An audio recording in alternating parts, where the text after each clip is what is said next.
Devan! Oh, let's pretend I don't know you. Okay, we'll pretend. Okay, hi, I'm Ratlet. Nice to meet you, Ratlet. Yeah, do you want to try to shake my hand? I do. Yeah. My name's Devan. Hi, Devan. Nice to Hey. meet you. Nice to meet you. And for those people out there who might not know how to pronounce your last name, do you want to tell them? Sure. My last name is Shimoyama. Shimoyama. Yeah. Cool. And I obviously invited you here today because you're an amazing artist. Thank you. Yeah, do you want to tell everybody what you like to make? Sure. Hey, everybody. I really love to make paintings mostly. They're very glittery. There's a lot of oil paint and colored pencils and collage elements as well, and lots of portraits. Ooh, portraits. What's a portrait? That's actually a really good question. A portrait is a depiction of a person. So I could make a portrait of you, and it would Yeah. be pretty lovely. I'd I get your think. nice blue, purpley skin in there. Yeah. Yeah. And then make sure to get those eyes in there as well. You know, really try to make it look like you or kind of capture something about you. Yeah, you said you use glitter. I love glitter. Okay, how did you get into that? And how do you clean that? Oh, that's a good question too. I mean, glitter I used since I was a kid. It was really fun to play with and to use in craft projects. And so once I became a painter professionally, I thought, why not also bring some of that energy into my studio? And so cleaning up is a little bit of a mess, but I try to keep things contained. I'll use a couple different vacuum cleaners. Gotta always have a broom around. That's really important. Yeah, glitter broom. Yeah. And I leave studio with a little bit of sparkle every time. Oh yeah, you really do though. So back to what you were talking about. You said you used glitter in craft projects when you were a kid. Have you been making art since then? Yeah, I used to take some classes when I was growing up, and I would take figure drawing classes when I was a teenager. And then even before that, I had always done a lot of drawing. I used to love drawing, and then once I got to college, I started actually painting more. But glitter, my favorite material. I think me too now. Yeah. Yeah, I need to get more glitter around here. Yeah, it would be pretty nice in here. You got Um, lots of nice textures. yeah, my curtains are a little shiny. Yeah. How did you learn to draw when you were younger? So my mom had a really good friend named Shamar, and he really taught me how to draw. He's an artist as well, That's and so nice. yeah, and he draws the most beautiful portraits of people using oil pastels, sometimes oil paint, and also colored pencils. Wow. Have you used those materials too? I have. I've used lots of materials. All my paintings use so many different things. I like to combine them together and really just kind of keep a lot of different buckets of different things so I can reach for and try them out and see how they interact together. How do you decide what to draw? So sometimes it's from my imagination, and then sometimes it's a combination. I have a lot of friends that I try to capture their portrait, but then also sometimes I like to use, found images, sometimes from magazines or from advertisements or even pop culture. I really love music, and sometimes I look at some of my favorite musicians and use some of their features and create a new person. Oh, wow. That's kind of like my friend Chantal. She told me what collage means. Is it a little like collage, but you make it up? Yeah, it's a little bit like that, but a little bit more blended in and not so sharp edged. So you might see, one person's mouth that's kind of combined with another person's nose. Oh, wow. I love that. Yeah, sometimes I want a different mouth. Sometimes, yeah, I could relate to that. Yeah. Do you ever paint yourself? I do. I've done a lot of self portraits, and those ones are sometimes I like to think of using my own body as a kind of fictional character in my work. I Ooh, love fiction and I love fantasy. me too. Yeah. Oh, let's talk about that. So, who are you in your fantasies? In these fantasies, a lot of the time, I'm kind of taking on a character that's, I don't know, like maybe a little bit in Greek mythology sometimes. Sometimes I look at different religious texts and try to insert myself into those stories. And so that's been really fun too. I love looking at astrology and some of the fun tales and stories that they tell. So using my own body, I kind of become some of those characters in those stories. That's so nice. You said a lot of big words I did. with ology in it.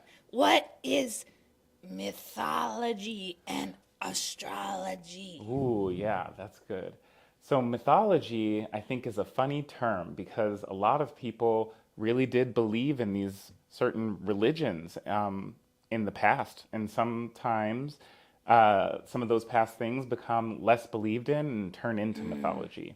And so we look at them as fun, magical, fictional tales that people used to believe in.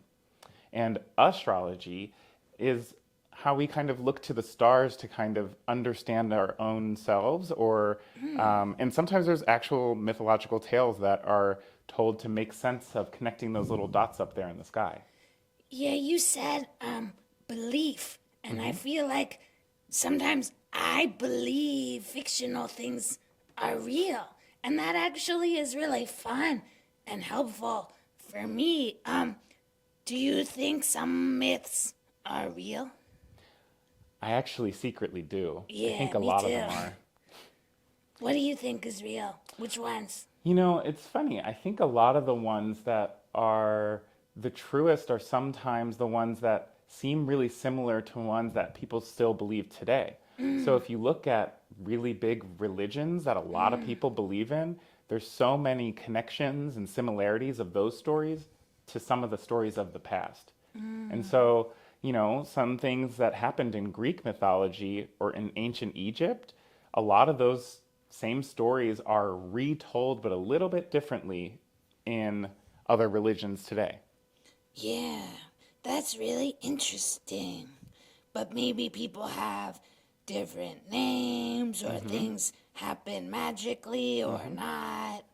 I don't know much about it, but I like to make my own stories. Do you like to make your own stories sometimes? I do. I used to play a game when I was a kid with some of my friends that lived on the same street as me, and we would call it just making a movie. And we would Ooh, just all collectively decide what characters we were going to be and what the fictional universe was, and then we'd play pretend in the woods. that's so fun. Yeah, I feel like I do that every day, Devin. yeah, I feel that too. Um, who would you be in the movie? Well, sometimes, and I think, you know, I think we all do this a little bit, but we're all thinking of ourselves as the protagonist, the main Yeah. character. I mean, yeah, I kind of am. Yeah, you want to be kind of the hero, you know, the one Yeah. who solves the crime, who, you know, saves all the people in the land. And I think that's something really amazing is to be someone heroic. Yeah. So were you a hero in your movies? I'd like to think so. What kind of stuff did you do? So I used to watch a lot of anime also, and I Ooh. still do even to this day. And so a lot of the time I would kind of take on this other identity of a character that had an alter ego. And so sometimes I would transform, kind of like Sailor Moon, who's a really fun magical girl who saves the world over and Oh over my god. again. Are you friends with her? I wish. Wait, where is she from? Well, that's complicated, but she is in the show. She's from Neo Tokyo, so it's a kind of futuristic but also past version of Tokyo in Japan. Oh, Okay, in a show. Mm-hmm. Okay. But she's also from the moon. That's amazing. That's important. If you could live anywhere in the whole universe, in any place, on any planet, where would you live?